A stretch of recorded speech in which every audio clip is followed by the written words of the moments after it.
أعوذ بالله من الشيطان الرجيم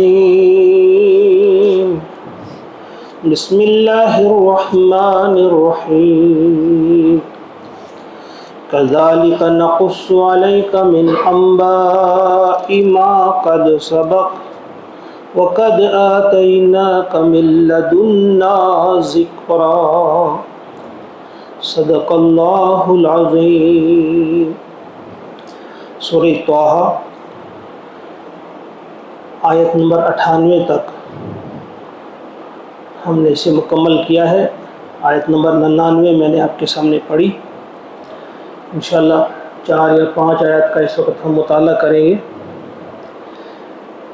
اللہ کا ارشاد ہوتا ہے، یہ جو بیچ میں حضرت موسیٰ علیہ السلام کا قصہ بیان کیا، یہاں ہم ختم کر چکے ہیں۔ اب اس قصے کے بارے میں اللہ تبارک و تعالیٰ کا ارشاد ہوتا ہے، کذالک، اس طرح سے، نقص، ہم بیان کرتے ہیں، علیک، آپ پر، اے نبی صلی اللہ علیہ وسلم، ہم تمہیں سناتے ہیں اس طرح سے، من انباء ما قد سبق، پچھلے واقعات، پچھلے جو گزری ہوئی خبریں ہیں، اس طرح سے ہم تمہیں پچھلی گزری ہوئی خبریں سناتے ہیں۔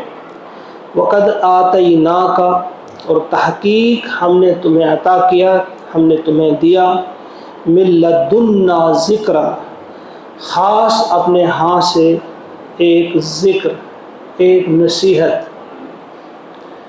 من لدنا، جسے پہلے بھی ہم نے کہا تھا، لدن کس کے لیے کہا تھا؟ منا بھی ہو سکتا تھا، لیکن من لدنا جب خاص اپنی کسی، اس طرح میں نے اس وقت مثال آپ کو دی تھی، میں اپنے پاس سے آپ کو کوئی چیز دیتا ہوں، ہم کہہ سکتے ہیں منا، مجھ سے یہ قبول، ہم سے یہ قبول کرو۔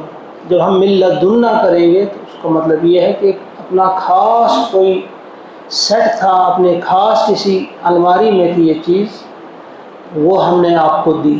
تو اللہ تعالیٰ فرماتے ہیں، اپنی خاص ہاں سے تمہیں عطا کیا یہ ذکر۔ ذکر سے یا مراد تمام مفسرین لیتے ہیں قرآن کو۔ اصل میں جہاں سے ایک قصہ شروع ہوا تھا آغاز میں، طٰہٰ ما انزلنا علیک القرآن لتشقیٰ،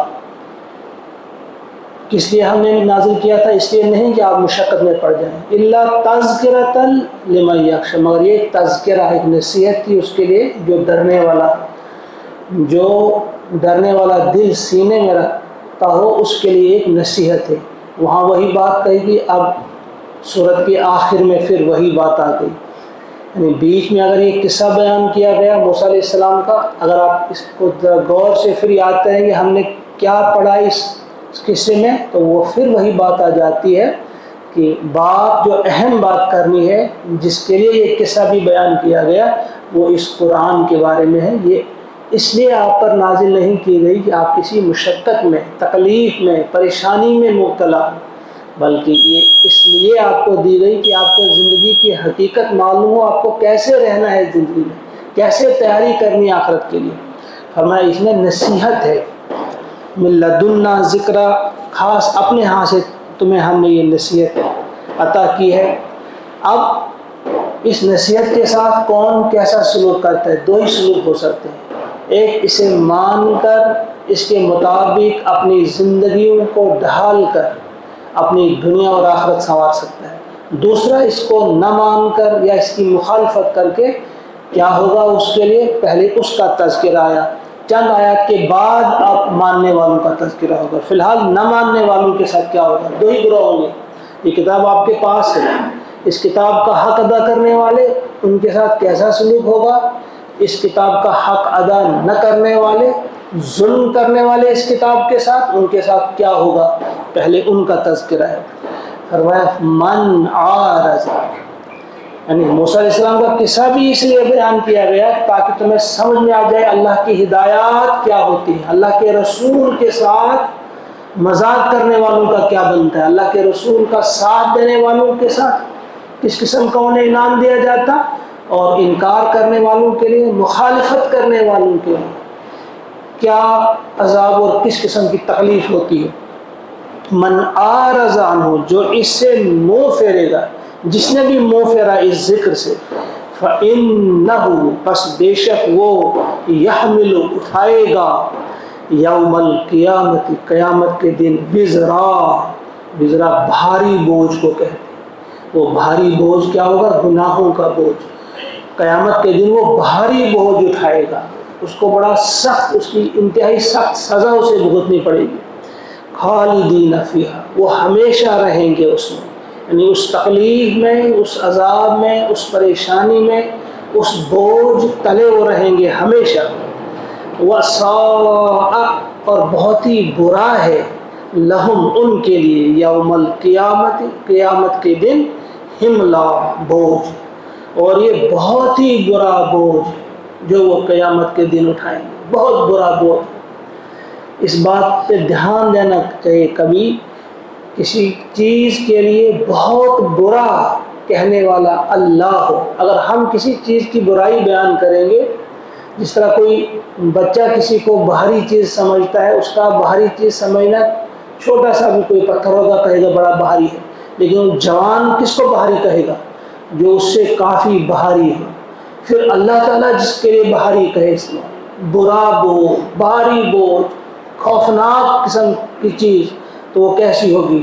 وَسَاءَ لَهُمْ يَوْمَ الْقِيَامَةِ حِمْلًا بہت ہی بھاری بوجھ ہوگا، بہت ہی برا بوجھ ہوگا، بہت ہی تکلیف دہ حالت ہوگی، دوسرے لفظوں میں انتہائی خطرناک قسم کی تکلیف ہوگی، عذاب ہوگا ان کے لیے۔ یوم ينفخ فی الصور اب اس دن کی یاد دہانی کرائی جائے گی کہ وہ دن کون سا دن؟ جس دن پھونک ماری جائے گی فی الصور سور میں، جس دن سور پھونکا جائے گا۔ یہ سور کیا ہے؟ اللہ تبارک و تعالیٰ انسانوں کی زبان میں بات کرنے کے لیے، انسانوں کی سمجھ میں بات آ جائے، یہاں کی چیزوں کا استعمال کرتے ہیں۔ سور اس وقت وہ سین قسم کا چیز ہوتی تھی جس میں پھونک ماری جاتی تھی، آواز ہوتی تھی، فوجوں وغیرہ کے لیے وہ جمع ہونے کا ایک ذریعہ ہوتا تھا۔ اب آج سمجھے، آج کا جو سائرن ہے، جب کہیں ہوائی حملے کا خطرہ ہوتا ہے سائرن بجتا ہے، یا ایسے بھی اب سائرن کا بہت ساری جگہوں استعمال کیا جاتا ہے، سمجھو اس قسم کا سائرن ہوگا۔ یوم ينفخ فی الصور جب سور پھونکا جائے گا، وَنَحْشُرُ اور ہم اکٹھا کریں گے، ہم گھیر لائیں گے، المجرمین تمام مجرمین کو، ایک ہی آواز پہ سب جمع ہو جائیں گے۔ وَنَحْشُرُ الْمُجْرِمِينَ يَوْمَئِذٍ اس روز زرقا، ازرق کی جمع ہے یہ زرقا، یعنی ان کی آنکھیں پتھرائی ہوئی ہوں گی، دہشت کے مارے ان کا رنگ اڑ گیا ہوگا، وہ نیلا رنگ ان کو آ جائے گا۔ جس طرح آدمی زبردست قسم کا خوف ہو تو آنکھوں کی ارد گرد وہ نیلا رنگ آ جاتا ہے جب زیادہ خوف ہو جاتا ہے، تو فرمایا کہ ان کی آنکھیں جو ہے پتھرائی ہوئی ہوں گی، خوف کے مارے، دہشت کے مارے، ان کی آنکھوں کا رنگ ہی چینج ہوا ہوگا۔ کچھ مفسرین نے کہا پورے جسم کا ہی رنگ ویسا ہو جائے گا، کچھ مفسرین کے نزدیک صرف آنکھوں کا رنگ نہیں بلکہ پورا جسم ہی نیلا ہو جائے گا خوف کے مارے۔ یومئذ زرقا یتخافتون چپکے آپس میں بات کریں گے، دہشت ہوگی، خوف ہوگا، پھر آہستہ آہستہ آپس میں بات کریں گے، بینہم آپس میں، اِن لبثتم نہیں رہے تم، یعنی تم دنیا میں نہیں رہے، الا عشرا ہاں اگر رہے بھی سمجھو آپ 10 دن، یعنی زیادہ سے زیادہ جب وہ آپس میں بات کریں گے، اندازہ کریں گے، کوئی کہے گا ہفتہ بھر رہے، کوئی کہے گا ہفتہ نہیں 1 عشرہ، یعنی 10 دن، ہفتہ 10 دن ہم اس دنیا میں رہے۔ اللہ تعالیٰ فرماتے ہیں نحن عالم ہم خوب جانتے ہیں، بما یقولون کہ وہ کیا کہیں گے اس دن۔ شاید وہاں اس وقت کسی نے بات کہی ہوگی کہ بھئی یہ کیا بات کہی جا رہی ہے، اس دن کیا بات کریں گے، آج ہی کیا بتا رہے ہیں کہ اس دن یہ باتیں ہوں گی۔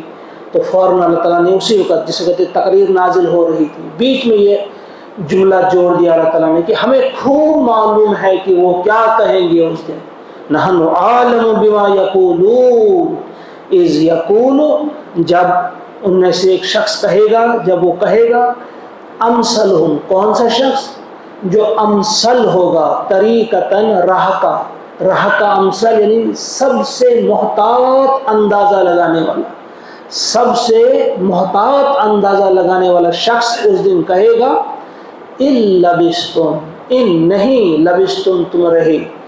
میں نے کہا تھا ان کا معنی اگر ہے، اور جب اس کے آگے الا آئے تو کیا ہوتا ہے اس کا معنی؟ نہیں. ان لبستم الا یوما، نہیں رہے تم اس دنیا میں الا مگر یوما، ایک دن. جو سب سے محتاط اندازہ لگانے والا ہوگا کہے گا بس ایک دن رہے تم دنیا میں، اگر وہ 100 سال بھی جیا ہوگا، 1000 سال بھی جیا ہوگا. یہاں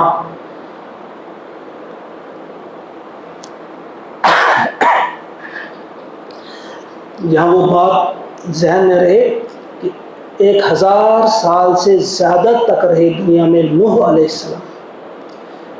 تو آخری وقت میں ان سے پوچھا گیا کہ یہ جو عمر یہاں پہ آپ کی رہی، کیونکہ 950 سال تو انہوں نے صرف دین کی دعوت کا کام کیا، 1000 سال سے زیادہ جیے وہ دنیا.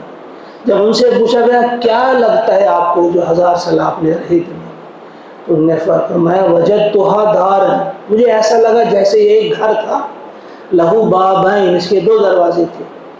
مجھے ایسا لگا کہ یہ دنیا ایک گھر ہے، اس کے 2 دروازے ہیں.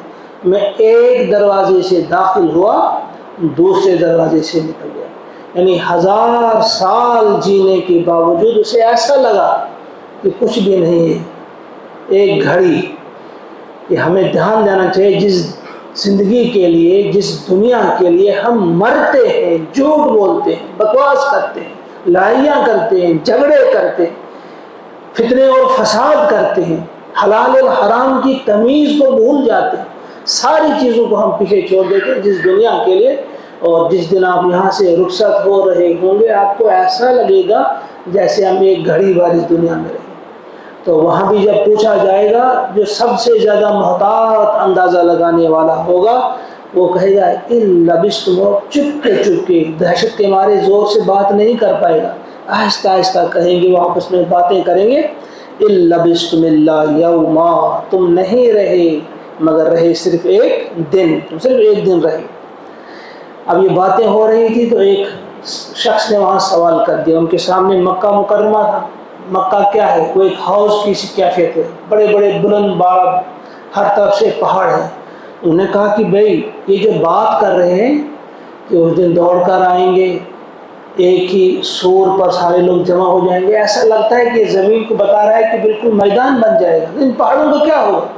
انہوں نے سوال کر دیا یہ پہاڑ کیا ہوں گے؟ تو فوراً آیت نازل ہوئی، فرمایا اللہ تعالیٰ نے وَيَسْأَلُونَكَ عَنِ الْجِبَالِ، اے حبیب، اے نبی محمد عربی صلی اللہ علیہ وسلم، آپ سے پوچھتے ہیں یہ ان پہاڑوں کے بارے میں، یہ پہاڑ کہاں چلے جائیں گے؟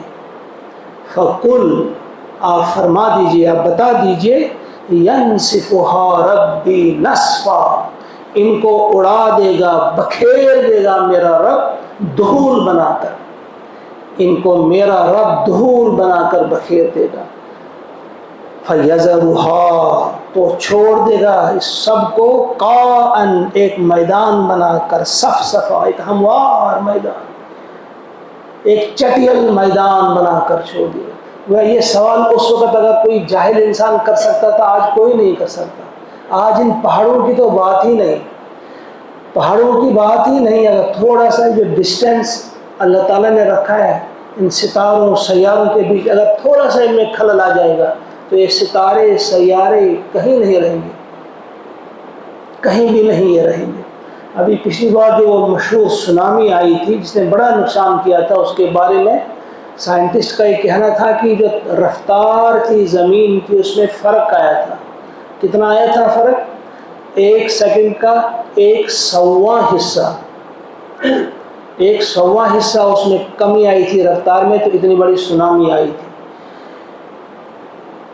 زمین کے بارے میں جو نقشہ ہمارے سامنے آتا ہے، قرآن نے جو کھینچا ہے، کہیں فرمایا ہے وَإِذَا الْأَرْضُ مُدَّتْ، جب زمین کو پھیلایا جائے گا کھینچ کر وہاں. اور سمندروں کے بارے میں آیا ہے وَإِذَا الْبِحَارُ سُجِّرَتْ وَإِذَا الْبِحَارُ فُجِّرَتْ، کہیں ایک قسم کے الفاظ. یہ سارا نقشہ جب انسان ذہن میں رکھتا ہے تو ایسا لگتا ہے کہ یہ سارے پہاڑ اور یہ سارے سمندر پھاڑ دیے جائیں گے، پانی غائب ہو جائے گا اور بالکل میدان بنے رہے گیند کی طرح، کوئی پہاڑ نہیں رہے گا، کوئی بل کوئی سلوٹ نہیں ہوگا، بلکہ گیند کی طرح ساری زمین رہے گی. قاءً صفصفا لا ترى فيها عوجا ولا امتا، آپ نہیں دیکھیں گے اس میں کوئی کجی اور نہ کوئی بلندی، یعنی کوئی بل کوئی سلوٹ اس میں نہیں دیکھیں گے، بلکہ پلین ہو جائے گی یہ ساری زمین. اور یہ زمین یوم تبدل الارض غیر الارض والسماوات، جو سورہ ابراہیم میں ہم پڑھ چکے کہ زمین کو کسی اور زمین سے بدل دیا جائے گا. اس قسم کی زمین یہ نہیں ہوگی، یہ اور قسم کی ہوگی، اور اسی زمین پہ سارا حساب کتاب ہوگا. اس کو پلان کر دیا جائے گا، بالکل گیند کی طرح ہوگی، اور سارے لوگ اس پہ جمع ہوں گے اور ان سے حساب کتاب لیا جائے گا. یہ اللہ کی بات ہے، اللہ کی بات. ومن اصدق من اللہ قیلا، اللہ کی بات سے زیادہ سچی بات کس کی ہو سکتی ہے؟ اللہ سے دعا ہے کہ ہم سب کو توفیق عطا فرمائے کہ وہ ہمیں وہ یقین کامل یقین عطا فرمائے، یقین دل کا ایسا یقین کہ ہم اٹھتے بیٹھتے چلتے پھرتے کبھی ایک لمحے کے لیے بھی وہ قیامت کی گھڑی، موت کی وہ گھڑی ہم سے اوجھل نہ رہے، ہماری نظروں سے دور نہ رہے، پھر اسی کے مطابق ہم اپنی زندگی کو سنواریں. ربنا تقبل منا انك انت السميع، اللهم نور قلوبنا بنور القرآن وزين اخلاقنا بزينة القرآن واملأ صدورنا بروح القرآن. وصلى الله وسلم على سيدنا ومولانا محمد وآله وأصحابه أجمعين برحمتك. السلام علیکم.